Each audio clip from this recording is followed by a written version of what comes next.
Aftershock XL with your host, Steve Grillo. How the hell did you get a TV show?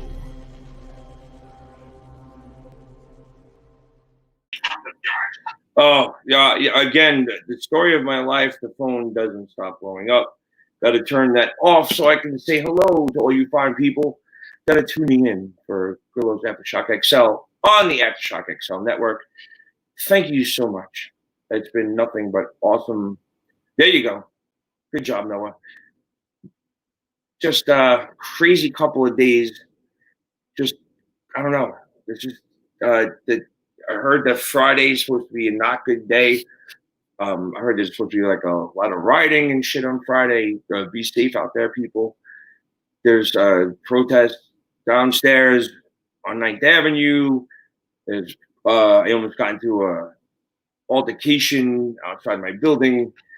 There's just so many people out there. Everybody's wound up, tighter than the spring, and it's just a weird thing. But guess what?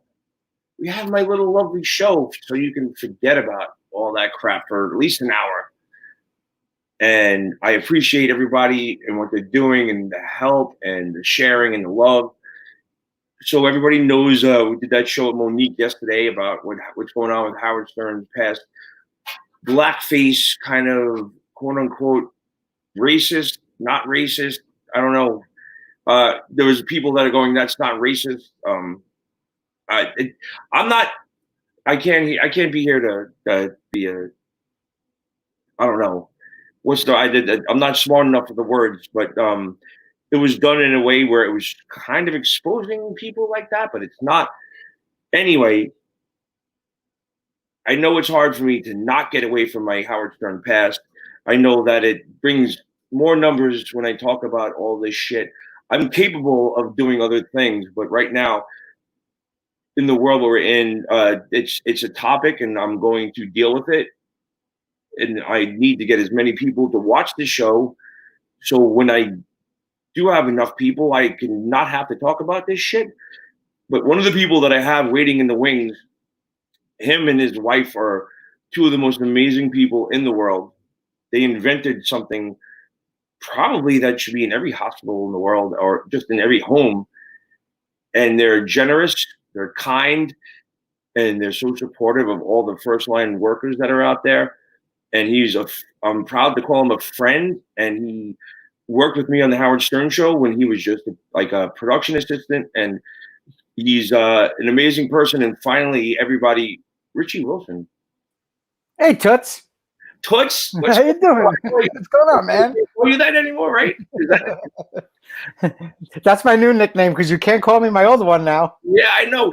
I don't even know why, because I still have you on my phone as Richie White Boy, and I can't remember why, but it just because you were part of the hip hop community, and you were the whitest black guy in the room. Yeah, I was like the whitest b-boy ever. But there was a bit. The first time I was ever on the air, there was a guy who could tell your nationality by smelling your armpits, and he smelled mine, and he said, "You're a white boy." And I think that's where it came from. Yeah. But I've always had you in my phone is Richie White Boy, just because it was an affectionate name that I had you because you're such an amazing person. Thank you, my friend.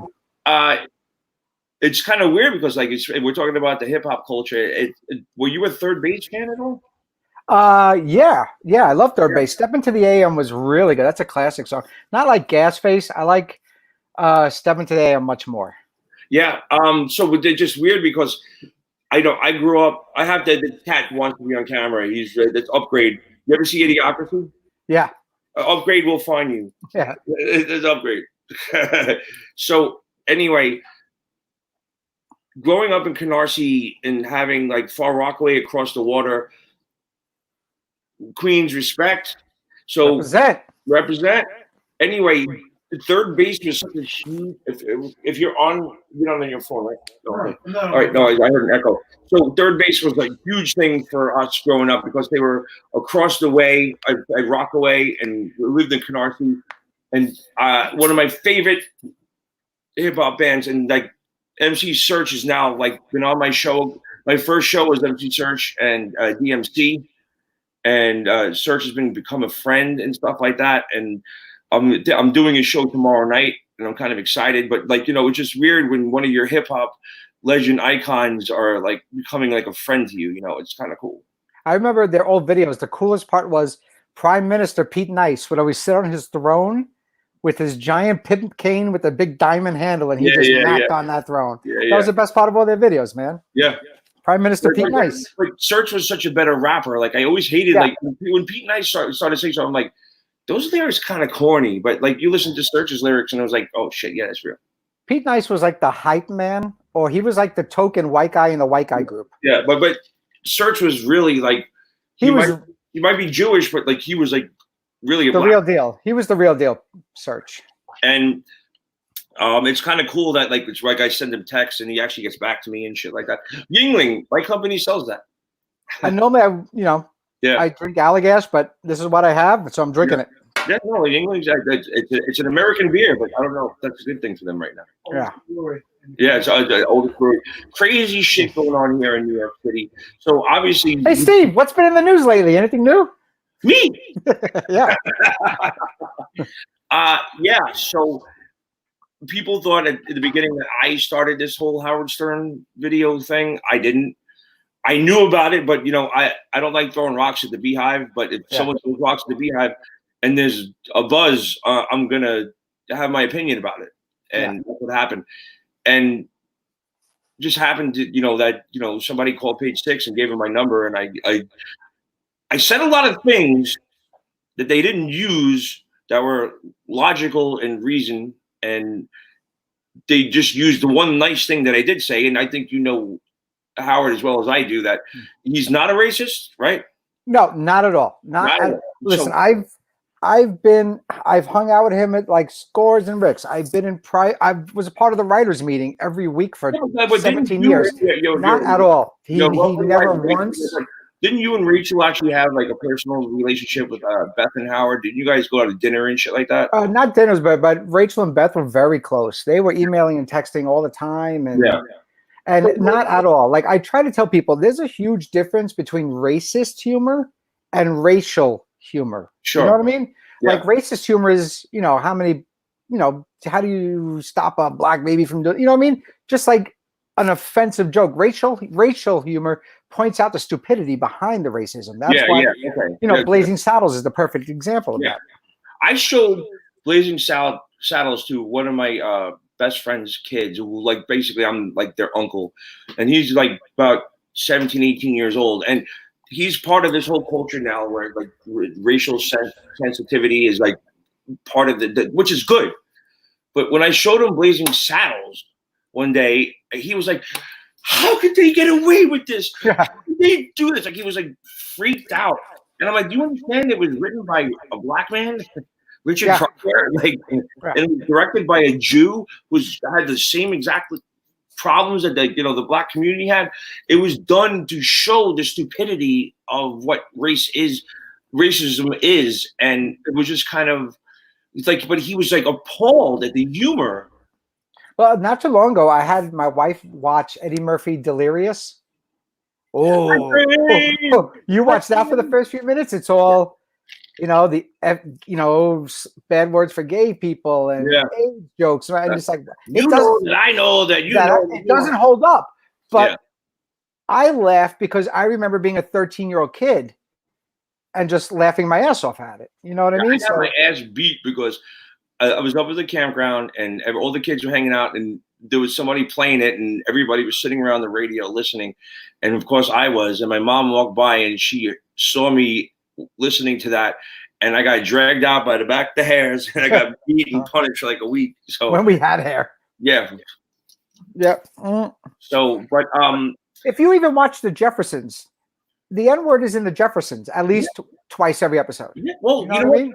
I found at a garage sale. It was I'm a huge fan of Sanford and Son, and it was great show. Yeah, great show, and it was the pilot episode is on this. I have it upstate at the campground, and the pilot. Excuse me. God bless. Oh, yeah. Keep it classy, Richie. Thanks. The pilot episode is Lamont is getting married to a woman who is above class. Like she was from rich, and then they lived in Watts. and they didn't get married.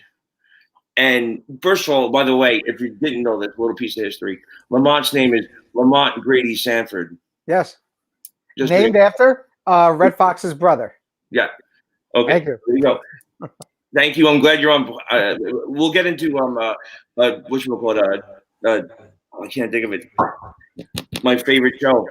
It'll come to me in a second. But so when they were supposed to have the reception at the Sanford house, everybody had gifts there, and there was one point where everybody ran back to the house and they weren't getting married, and it was like they wanted to take their gifts back, and Red Fox was like, all that shit from the watch riots anyway, Yeah. and it was just kind of like, whoa, well, that was that shit. And we can go back to All in the Family where they Watch All in the Family episode. The episode where they get robbed by Cleavon Little is one of the funniest goddamn episodes ever. And when Sammy Davis Jr. kisses Archie, that is one of the greatest ever. And the greatest thing about that is the fact that Carroll O'Connor was a pioneer against racism. Yeah. And he put his neck on the line as Archie Bunker, a racist, to prove people that look how stupid they are. Yeah. And then that's kind of almost the same thing that Howard did. You know what I'm saying? He put his neck on the line to prove, like, look how stupid these people are. And it's almost equal in a sense. But let's get to the hypocrisy, Richard. Okay. Now, a few things. I'm going to try to be as nice as I can here. But, okay, I heard his speech from yesterday. I heard it this afternoon, so I could, be caught up, because I do not listen at all to the show anymore. I heard, but it seemed like he just mentioned that one specific clip. You know what I mean? He only talked about that. I heard a conversation the other day, a 20-minute conversation about hating hats. You know what I mean? That wasn't a parody or goofing on something. Howard statement? No one's got it. Can we play it? No one. This is. You want to read that? I think it's been out there enough for. Yeah. We get it. Like, everybody could read that for whatever it is. Yeah, I mean, there was the song by DMX. They did My Ends. They did a whole thing on hating hats. There's Marge Shot. But in his little mea culpa speech there, he only referenced that one little blackface clip that he was parodying of Ted Danson. Not the 20 other years of stuff. And the worst part is the flat out lie that he didn't say it. Yeah. That's where there should be some outrage, because the guy just flat out lied on The View and said, I never said it. I said to Page 6 when they interviewed me in the beginning, and I actually said on a video that I did, a quick video I did for the Aftershock Network, Aftershock XL Network, I knew the hypocrisy was going to come raining down, because he's on their side. And then in a way, it's your side too, and I understand that. But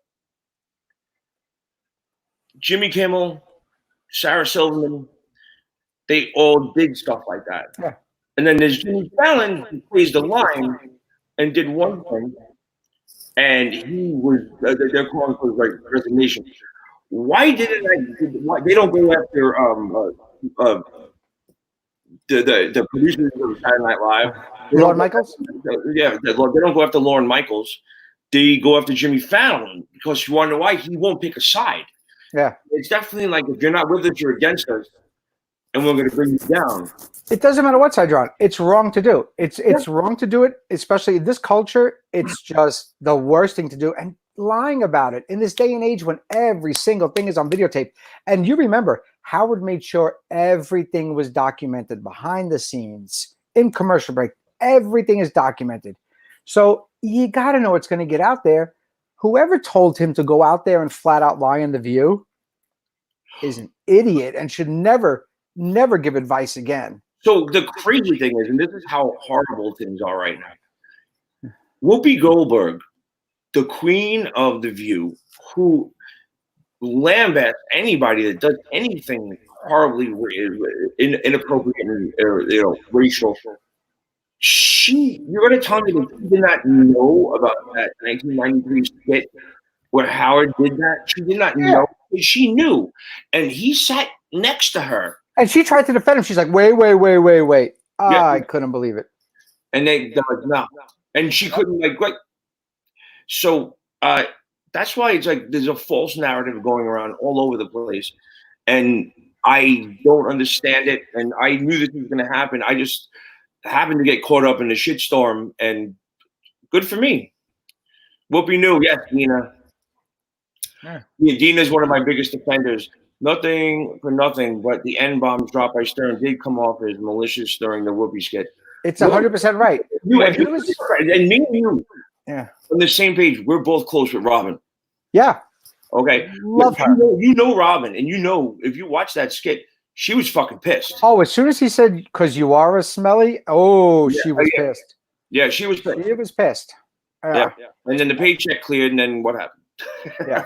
I mean, like, if you go back to when they were talking about N-hating hats, they were goofing on the fact that, a lot of Texans are in that area racist. Oh, yeah. Okay. But when you're saying to someone, even in joke, well, because you are a smelly N or you're a there's a line there. There is a line. And I was talking to Monique last night about how I don't even think at this point we can say the N-word.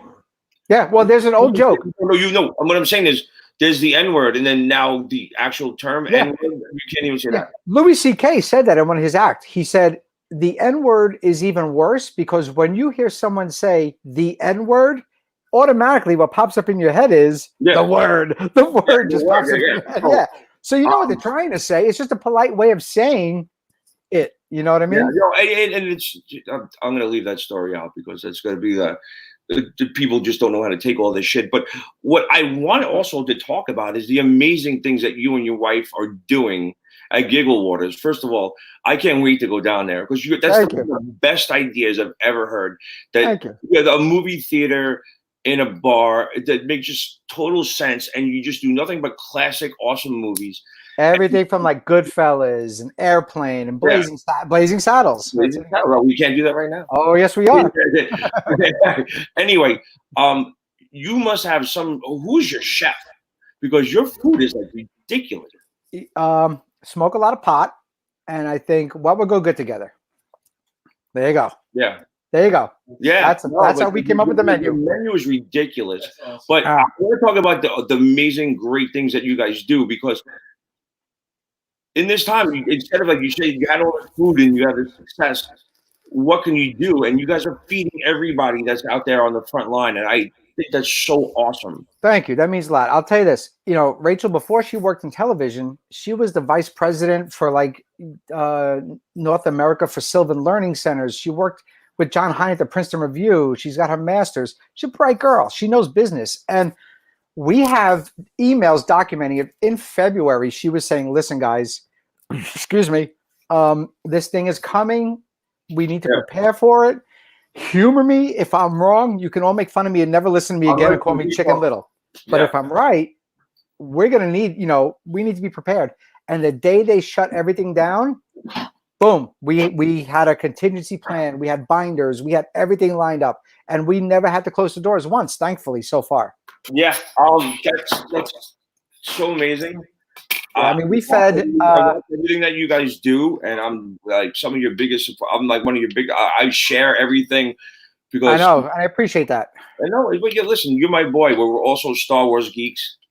Big time. So I mean, like we gave out 500 meals to people who are unemployed. No questions asked. Just come and take. Come and eat for free.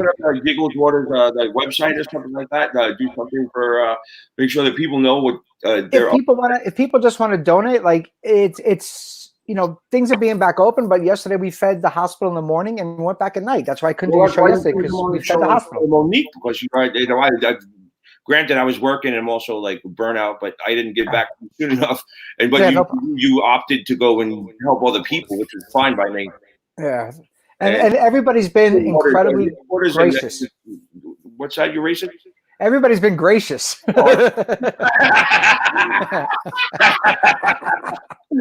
Racist. We all got to be careful these days.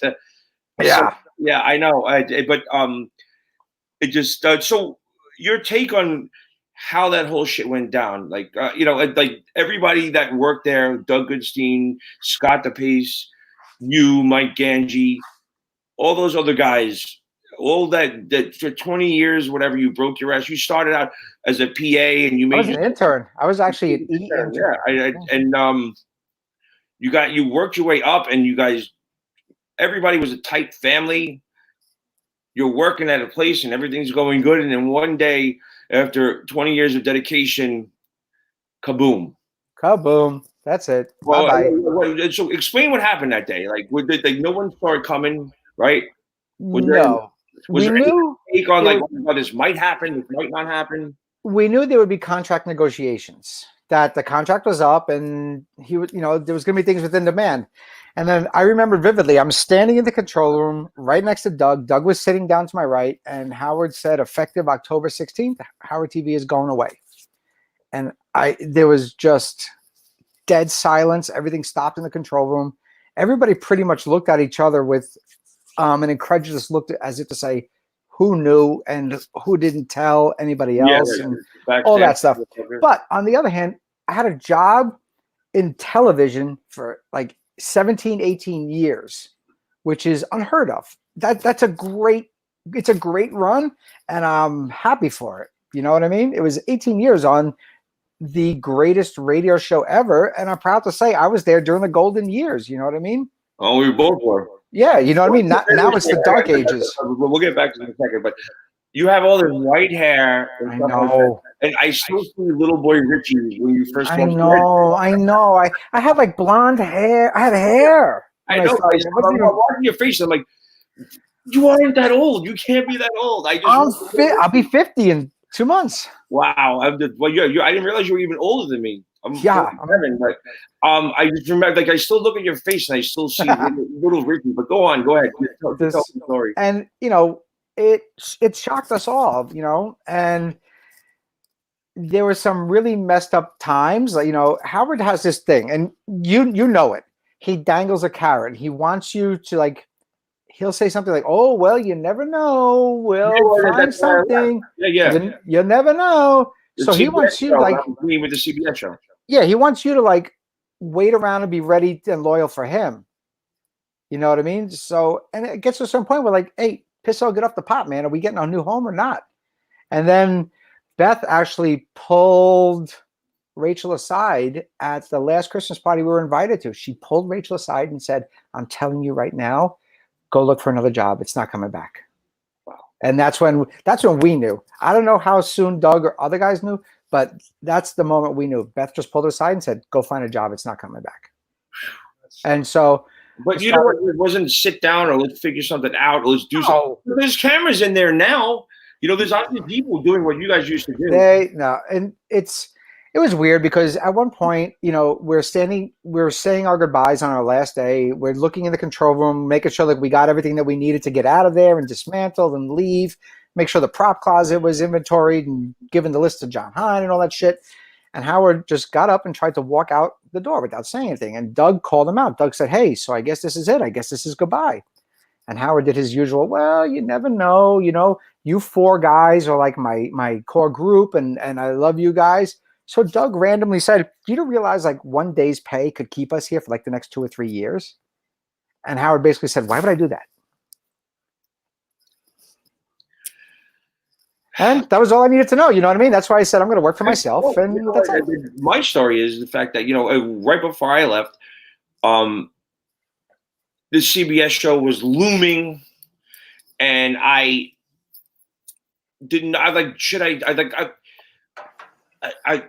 got stuck doing the articles. Remember the articles? I was in charge of photographing. Ganji passed those off on me when I started. So Howard got obsessed with any time his name was mentioned in the press, and he needed 5 different copies.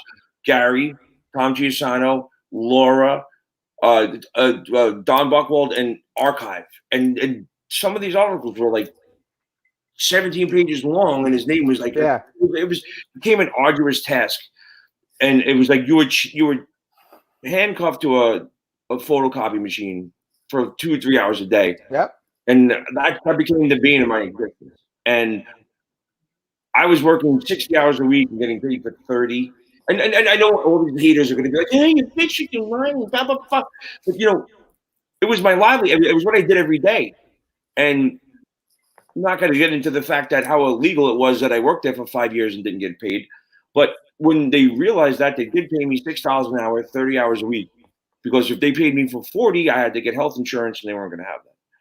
So my aha moment was when it was a year after being paid 30 hours, and I went to Tom Chiasano, and I was like, I'm not asking to get paid for the 60 hours that I work. Can I get paid for 40 so I can have health insurance? I don't care if it's minimum wage. That would be great. And Tom said, absolutely not.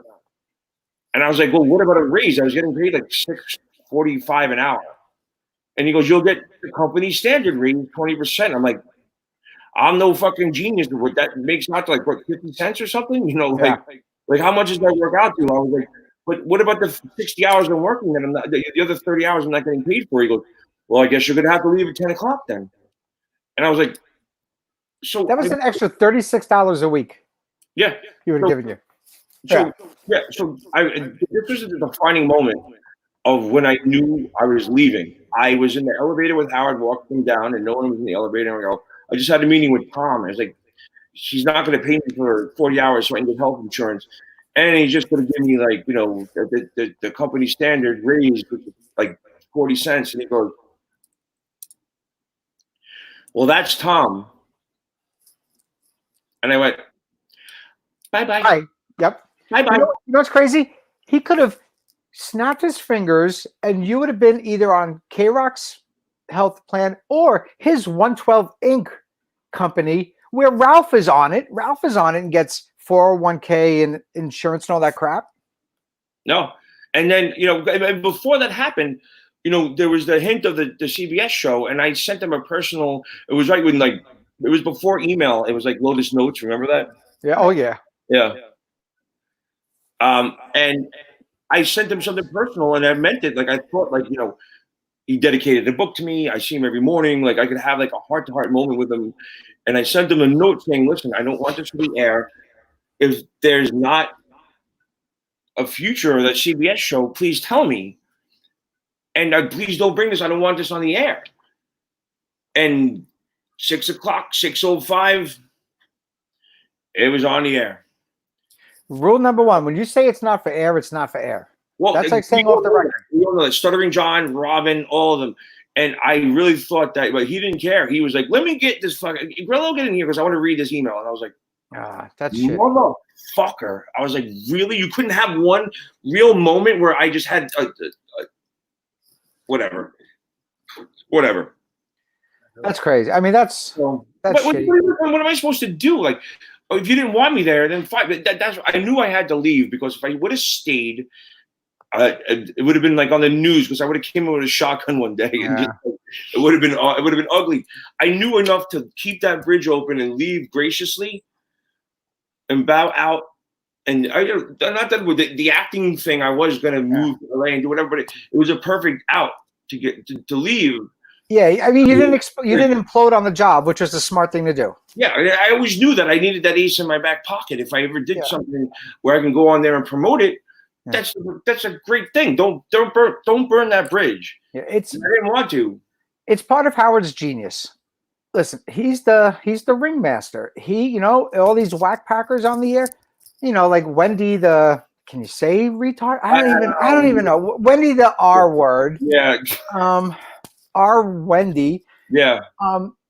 She's like eating out of dumpsters, I'm hearing. It's like, come on, man. Like, oh shit, I forgot. Oh my God. Take care of the people who bought you. I don't want to spend Howard's money. I don't like to, but take care of the people that bought you to the dance. No, take care of Wendy the Wendy, Bigfoot, Hank when he was alive, Beetlejuice. Take care of these guys, man. I don't want a dime. Take care of the people who like you made the money off of and who brought you to the dance, man. Yeah. I forgot. I'll have to do it tomorrow. But you know who lives in my neighborhood and who's like not in love with me, but like loves me? Croy. Did she ever get her architecture back from Ronald Reagan? I don't know. But like, I was supposed to interview her today. She's so like loves me as like she thinks she's so sweet and caring, and it's so funny because it's one of my favorite Jackie lines ever. When Corey first came on and they convinced her to take her top off, and Jackie goes, and then Howard goes, "Wow!" And I knew it was Jackie. He goes, "Wow, those breasts poured out like pancake batter." Corey was a sweetheart, though. She's a sweetheart, and she lives in my neighborhood. And when I had the pizzeria, you know, you're working around a 700-degree pizza oven. You just barely touched a piece of metal. It's like, yep, all these like burns on my burn marks. Yeah, bring me burn cream because she's a Hell's Kitchen person. So she's actually sweet. I forgot to call her because there some shit happened after work. I came home. Alcohol got involved, and that's that. But anyway, you could tell she was hot too. 100 years ago, she was hot. Maybe 150. Yeah. Back when her and Ronnie probably dated. Oh shit! Probably dated 100 years ago.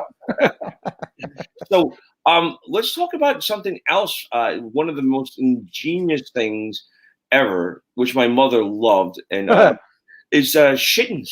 Shittens. What's going on with shittens, man? Like we're talking about. I hate wiping my.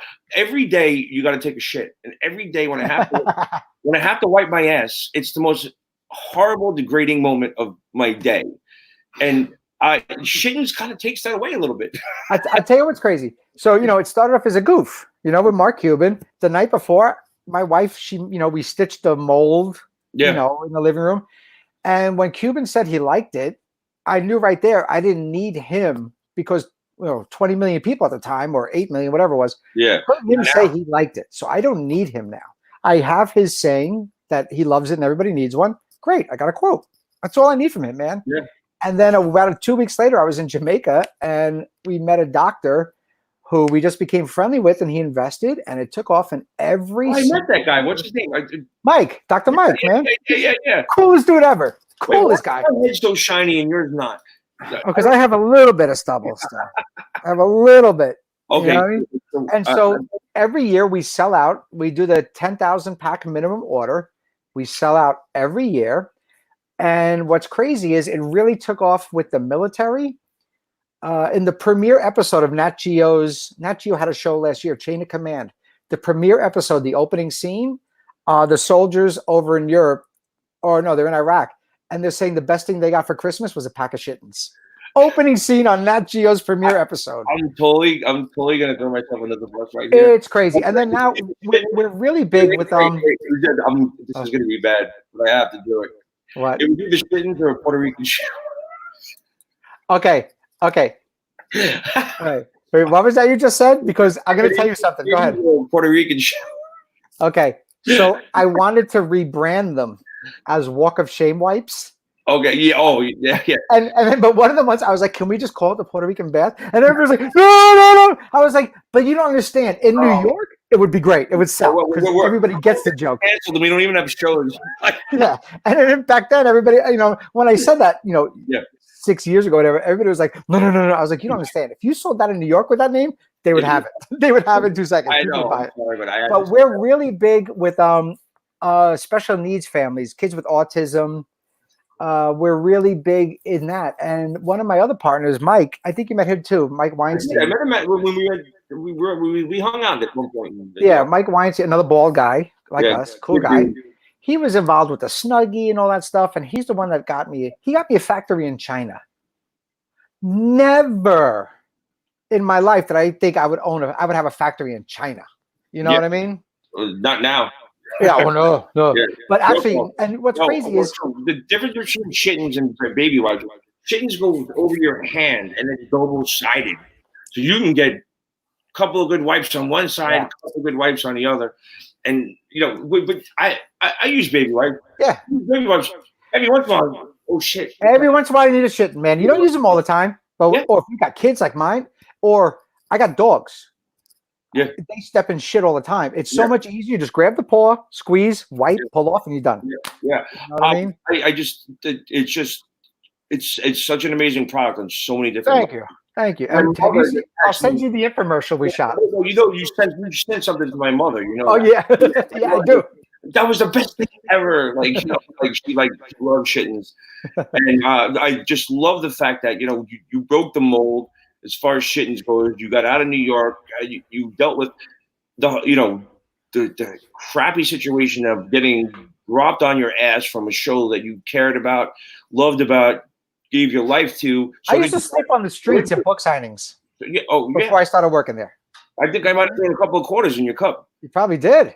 The night Crackhead Bob was discovered, I was like 2 people behind him. Wow, really? If you watch the E special down there, I'm on the E special when they pan the camera. I'm on it. It's crazy. Yeah, wow, I didn't know that. So I think that's awesome. And the fact that you took lemons and made lemonade, and you and your lovely wife. By the way, and I don't mean to be rude, but your wife's fucking ridiculously hot. I'm out of my league. She's out of my league in pay grade. I'm the first to admit it. Because I used to think see Rachel and see my ex-wife and go, wow, we both married up. Good for her. But you stuck it out, and we worked out different things. But Rachel, and she's an awesome reporter, and she's a sweetheart. Another thing that I respect about you guys is the fact that you don't have your children's faces on any of your social media. Never. I once in a blue moon, I'll put a picture on Facebook if it's really great, and I will purposely not let anybody associated with the Stern Show see it. Yeah, no. I guarantee you, between your personality and your wife's personality, I'm sure your kids are 10 times that. Hey, let me tell you, my son's 3, little guy, little shit. He's already. The doctor said, "Can he count to 20?" He went to 150. Nice. The doctor was like, "All right." He just taught himself how to read during this pandemic. Yeah, reading at 3 years old. So tell everybody what your daughter said the other day. Little. Yeah. So she comes up to me and she goes, "Daddy, you're the handsomest ever." And so I said, "Oh, really? Thank you." And I pull up a picture of Jason Momoa, and I go, "Better looking than this guy?" And she put her hand on my shoulder and said, "Oh, Daddy, I'm so sorry." And I thought that was fucking hysterical. And there was something else you posted too about face masks and peeing. What was it? I don't even. What was this one? I don't even know. If someone doesn't have pants on, it's like people who don't wear masks. The correlation. It's like, well, if I'm wearing no pants and I piss on you, you're gonna get, and you're not wearing pants, you're gonna get piss all over you. Yeah. But if I'm not wearing pants and you're wearing pants and I piss all over you, the pants will stop some of the piss. Yeah. But if I'm wearing pants and you're wearing pants and I piss, you're not going to get anything. So wear your goddamn mask. That's the nuts. Pretty much. Well, my friend here, he's worse than me. I'm an essential worker, so I've been down in. Look at me. I wear a mask all the time. Yeah. And they give me a lot of shit for it. By the way, gotta wear it. He also has a bathrobe that doesn't need a coat hanger. Well, hey, have you smoked up and then put the mask back on? No. Yeah. Not that I've done it, but I've heard the kids do it. That's K-Love right there. But K-Love, through this whole thing, it all started. He's been locked down more than any of us of our group that all hang out at McCoy's, and he grew a giant beard, kind of not as big as yours, but he was like the last person to come out of hiding. I shaved my beard recently because my wife said, if you don't shave your beard, I won't shave my legs. Yeah. So I was like, all right, we're shaving. Thank you. I don't have to. Like, my legs got bald too, so it's good. No, I'm serious. Like, from wearing my rollerblades all those years, you said that joke. That was you, you fucker. What? Me up bad, and I'm going to tell you why. You know, you rollerblade everywhere, right? Yeah, I remember that. And you remember what you told me? How do you tell your parents you're gay? Yeah. That was you. How do you tell your parents that? How do your parents, something like that? Yeah. How do you tell your parents you're gay? Or show up with rollerblades or something like that? No. I was like this. Like, wah. But that was you. I was in the office. I had my rollerblades in my hand. Like, what to do? And you were like, I was like, hey, how do you know you're gay? Oh, man. Yeah. Oh, my God. I forgot that. That just came back to me. Yeah. There's always moments in your life where there's that one completely humiliating moment and you remember exactly who did it. And my daughter 2 days ago. Yeah. Yeah. So, all right, dude. What else? Tell people what's going on down in Florida. I know in New York, shit's about to pop. I was gonna say it's got to be crazy. Okay, this I'm gonna bring this may bring the mood down a little bit. You know what I mean? Okay. Well, we're talking real shit. We're living real shit. So yeah. So like a week ago, I got the Star Wars arcade game. Oh. You know what I mean? Yeah, the one. I wish I could know it's live, but I got the highest score in Rancho Obi. I'm so jealous of you on Skywalker Ranch. So jealous.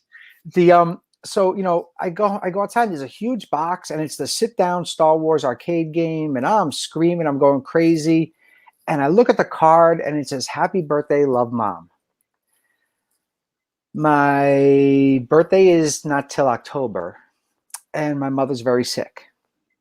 So. You know what I mean? She sent me that, but she's probably not. Yeah, exactly. If you get it, and dude, I started crying when I read the card because I realized what it meant, and I was just like, "Oh shit!" Yeah. And I can't go see her because if I go up to New York to see her, then I got to quarantine myself for at least 2 weeks from the kids. Where in New York is you? Queens, Astoria. Oh, are you from Queens? Yeah, I was born in Sunnyside. Are you from? You're from Queens? No, I'm from straight parents. No. So thank you for that. Love you. So anyway, here's the deal. If you can't come see her, and God forbid anything happens, you need me to go over to Queens. I will go. I appreciate that. Thank you. My best friend lives in Queens, so you met him too. That big dude, Angelo. Oh yeah. Yeah. So God forbid you're in the weeds, and your mom needs anything. I'll be more than glad to drop everything and go over there. If I have to, I'll go up there, but I won't fly. I'll drive. Yeah. And I just don't want to have to come back and be quarantined for 2 weeks from my kids then. I know. My parents are down. They're down in the Delray Beach. Is that far from you? Yeah. I still don't know Florida. I know my little town. I don't know shit. Yeah, I know. It's good for you. I turn everything off. My little town has 17,000 people. They call it Mayberry of Florida. I don't go anywhere. I stay in my little town, and that's it. Yeah. So they're down in Delray Beach. But they're both like they're risks, but they want to come back up here for the summer with everybody. No. Everybody from their community leaves, and they're by them. There's nobody down there, and so it's I got stubborn Irish, and stubborn Italian, at risk. They want to come back up here. It's a difficult situation with all this stuff. And who the fuck knows? So do you know anybody who died? Yeah, they were older. A friend of mine, his father battled it for a while. He was about to get out, and he passed away the day before they were released him. Another friend of mine, typical. I know my mom's listening, so I don't want to get too much into it. But a friend of mine's father didn't listen and went out and got it, and went to the hospital on Friday. Died on Saturday. And I'll tell my mother that story, and she goes, "Oh, wow, that's horrible. Tell your friend my condolences." By the way, Daddy's going around to Burger King. Yeah. So they're dealing with it. My mom's a tough Irish bitch. If they, whatever, and that was that. And another friend of mine's mother died, but she also had Alzheimer's. But I'm also seeing people dying that have heart attacks, and they're getting death certificates. That's to say COVID. I'm hearing that too. I mean, I lost a good friend in New York. He was a young guy too, and he was fine. It's sick one morning, and the next day dead. Yeah. And another guy I knew from Astoria, he lost his wife, and then 10 days later, his father. Yeah, that's fucked up. He's got 2 little kids. That's horrible. Yeah. I haven't heard any stories in the past month and a half. I will say my friend died about a month ago, so that's it. For the first 4 or 5 weeks, I was hearing stories. I haven't heard anything since then. Especially after everybody quarantined and the curve, whatever bullshit narrative they're throwing at us. And I do have people that had it that were like, it was like a light cold. Yeah. One person, a comedian, Jeffrey Gorian, who's like a New York icon. He had it. He struggled really bad with it, but he's in his 70s. He had 2 heart attacks. He had a lot of conditions. He got sick, and it was horrible, and he got through it, like kind of like just it sucked, but it was like a horrible cold. But you can walk outside and get hit in the head with a brick. Exactly. you know, we don't know if we both have cancer, or, you know, I know you probably got Ebola, but I don't anyway. No, but like the people die, things evolve, and everybody, shit happens. I don't know what this is. I'm getting this feeling, and I know where you stand about the government and shit like that, but like, you're much more intelligent than I am. There's something. I haven't go that far. Yeah, right. Is there something else going on, bro? Well, what is this? Oh, what is this? It seems like it's like a plot or like another level of above us, and we don't know what's going on. There's always that, you know. There's always that, you know, black ops shit going on that you don't know what the hell's going on behind the scenes. Yeah, I know. You don't know, but the only thing you can do is just keep your nose clean. Try to be healthy and safe, and don't do anything stupid. Don't wear your goddamn mask when you go out in public. That's all. Just wear your mask. Wash your hands. Well, at this point, you know what? Like, my mask is right here, and then I'm an essential worker. I've been in the dirt since day one. I go down to Alphabet City. No one's wearing a mask. I'm in bodegas. I have like 5 different hand sanitizers here. Yeah. And you know, but there are moments like what you're doing this every day, 5 days a week, where you don't necessarily sanitize after you touch the door handle. Yeah. You're talking on the phone. You're dealing with other shit. And I've been doing that for a while. And I'm like, look, I'm going to show you how many say it. Look, hand sanitizer, mask, another mask. You know, like I'm doing whatever I'm supposed to be doing, but I'm doing it every day. And at this point, it's like, at some point, you just go, fuck it. I'm done with this. I'm done with it. I'm done with it. Look, release hand sanitizer. Yeah. And it's just not that I'm done with it, but here I am. Yeah. Here I am. I'm here. It's weird because my wife took the kids in February to Wisconsin to her sister's house so they could see snow for the first time and go snowmobile and all that shit. Yeah. And the second they got off the airplane, my wife had like 104 fever. My 3-year-old had 103 fever. My daughter was a little sick, and they were just sick as hell all week. When they came back, they were even sicker. And my wife almost went to the emergency room from coughing so much. Yeah. And then about a week later, I started shitting everywhere. You ever have a colonoscopy? I should do that anyway. I got Crohn's. I do it more than I need to. But do you ever have a colonoscopy? No, I'm supposed to. One of my friends. So when you do the clean out, you basically shit until water comes out of you. Like nothing. Dude, I shit so much water came out of me. And then I started puking. The only way to describe it is, remember the scene in It's Always Sunny in Philadelphia when Charlie was in the limo and he puked everywhere, blood all over the girls? Yeah. That's what I started puking like. Dude, there was puke spraying all over the house. It looked like I had a tube in my wrist, and I was just like doing that everywhere. And then the only time I listened to the show in the past year was when I heard Will had it. He called in, and he said his symptoms. My wife and kids had the same symptoms as Will's wife and kids. And I had the exact same symptoms that Will had, but I tested negative. And one of my friends down here, who's a cardiologist, he said, take the test because 8 out of 10 times you're going to get negative. 7% accurate. He said, wait till after 4th of July. He said, test should be better then. But like I took it and it was negative, but I know I was so sick as hell those few days, man, that I was on death's door. I had my boy from Bright Shot, Roy, and his wife went to France right before this whole thing blew up.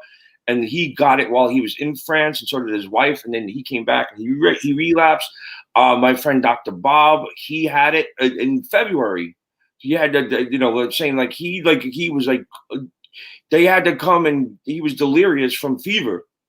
And it's like it's something going on, and I don't know. It's kind of crazy, but I'm getting texts from Magic Noah. That's what I call him, my producer. Noah, not Magic Mike, Magic Noah, because he makes things happen. We're gonna wrap it up because he says our numbers are like spiking, and it's probably the perfect time to bow out. But I will definitely want to have part 2 with Richie Wilson. Is that cool? Wherever you are, brother, you come down here. Let's do a live one from my place. Okay, I'm gonna come down. Come on down when it's all over. When it's all done. Yeah, that's great. Come down and do a live one. We all die. Thanks, Grillo. You know what we'll do? We'll show private parts, and you and I will do like a Mystery Science Theater 3000 and goof on it. I've done that on Radio Gum, but you and I will do better. I met her the other day for the first time. She's so sweet. She's awesome. She's a lovely person. She's really nice. Yeah, no, she's one of my very close friends. She's awesome. She lives up the block. But we could talk about working in the movie business that lights from LEDs are very hot. No, from regular light. Bright Shot is the best LED light in the business. Hey, dude, your lights are everywhere. The Bright Shots, they're everywhere. Any color, temperature, and built-in special effects. You know how hard that is being a professional in the movie business or the TV business. And then Prosecco Palms, you can check. Your wife should probably check this. Oh, you should actually both check this out. Prosecco Palms is Alyssa Marie. She has a lifestyle blog. It'd be good because your wife would like to know what the latest fashions are, and it'd be good for you. So the next time you buy her a present, you know exactly what to buy her, and not something Star Wars related. John, if I buy her stuff, it's a Victoria's Secret. Well, I don't want to get into that right now. Yeah, anyway. Victoria's Secrets and high heels. That's all I buy her. I don't buy anything else. And Sterling Assault. Look at you. You see my rings. You know my shit. Hey, I got a Sterling Assault Boba Fett ring from like 30 years ago. Yeah, mine got robbed. I was just talking about that. That was yours? No. Fuck you. You're a dick. Son of a bitch. Yeah, it's a great Boba Fett ring from that guy. From a long time. St. Magnifique on McDougal Street. And we got what else? F Sharp Tax Management. You're not in the entertainment business anymore, but he's an amazing tax attorney that saved my life. He could save yours. Richard at Prinsey.com. Oh, fun. I could do like 5 hours with you, bro. We definitely got to revisit this. Brother, thank you for letting me come on. You know, I don't talk to a lot of guys who are still on the show because I stay in touch with the people who stay in touch with me, my boys. You know what I mean? Yeah. And some people, before Stern, I used to manage Canal Jean Company in the Soho. I'm still friends with those guys from 30 years ago. The guy that lived next door to me when I was 4. Yeah. Some people are just your boys for life, and that's the way it is. And then you'd definitely be my boy for life.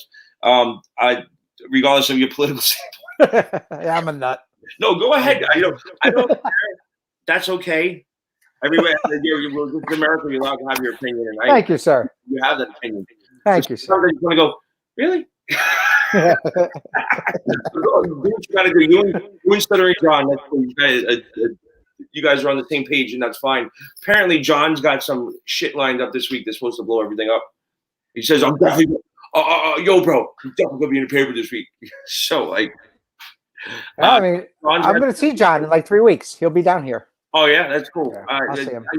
He's actually been the nicest he's ever been to me in my entire life. I know. John's so much fun when we had so much fun when he was down here. We just shot the shit like old friends who. Yeah, no, but with no time lost. There was no time lost at all. John was my big brother. So I was like the little brother. Little brothers never ever get respect. Yeah. It's the first time that I don't feel like the little brother, like we're on the same page. So, I still wound up paying for drinks that night, though. But don't get me into that. Yeah. It's not about that. Yeah, there's a bunch of. I had such a blast with him, man. I miss seeing him. No. John's great. Check out John's show this week. It's supposed to be blowing up. He's got some heavy political shit going on, which I don't. I treat my show like I'm at the bar. No politics, because your opinion is yours. My opinion is mine. And your opinion. You're drinking. You're not going to change me. I'm not going to change you. And the only thing that results is us rolling around on the floor, and that's not going to do any good either. No, because one of us might get aroused, and then it gets awkward. Yeah, I know. Yeah. I almost stepping out of my building about 10 minutes before we did the show. I got into it because people were pissing on my building outside, and it's just people are throwing tomatoes down from the upstairs, and the guy's like, "Who threw a tomato?" I was like, "Somebody who doesn't want you pissing on the building." Oh, and he tried to burn my building, and I was like, it got interesting. You know how that rolls. I remember when I was in Brooklyn. I'll let you go with this one. Like the townhouses in Brooklyn, you have like the stairs that lead to the basement. Yeah. So my Williamsburg townhouse that I had, I was walking in one day and I saw like a guy and a girl down the stairs. I was like, what the fuck are they doing in my stairwell? And they were shooting up. And I just said, Rachel, give me the bat. And I chased them onto the subway tracks. Onto the fucking Graham Avenue subway. I chased them.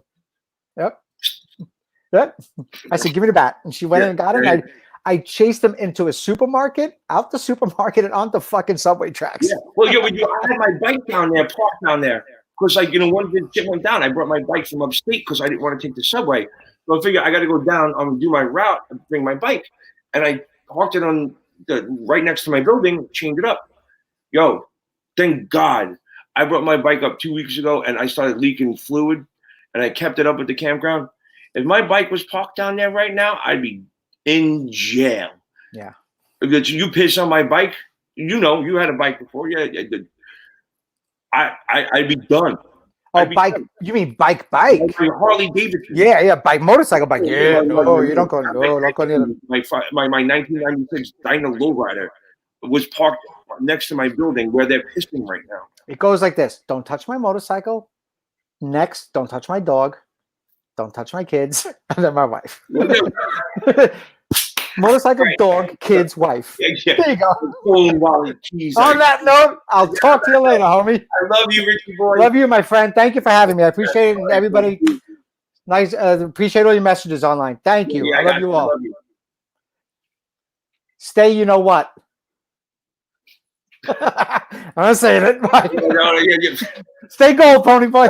Where you at?